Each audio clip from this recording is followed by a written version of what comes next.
Al gözlerimi bak Anadolu'ya demiş şair. Anayım, doluyum, Anadolu'yum. Ben çocuklara bakıyorum yaşlı gözlerimle. Çocuklar derya, çocuklar deniz. Ben çocuklara bakıyorum.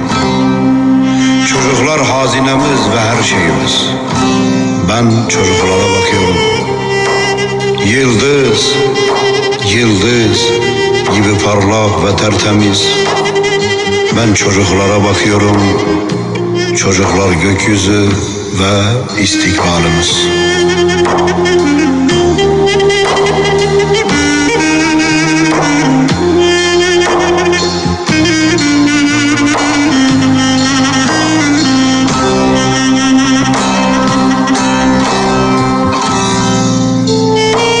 Ocağında kondak, sırtında şelek.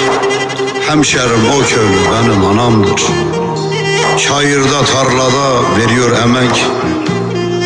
Hemşerim o köylü benim anamdır. Zülüfü tozlanmış harman tozundan, borcu terler akar yüzünden. İnsanlık sevgisi dolu özünden. Hemşerim o köylü benim anamdır.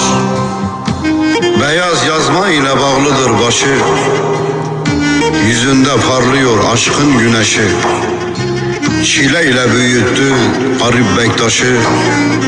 Hemşerim o köylü benim anamdır. Kardeşim o köylü benim anamdır.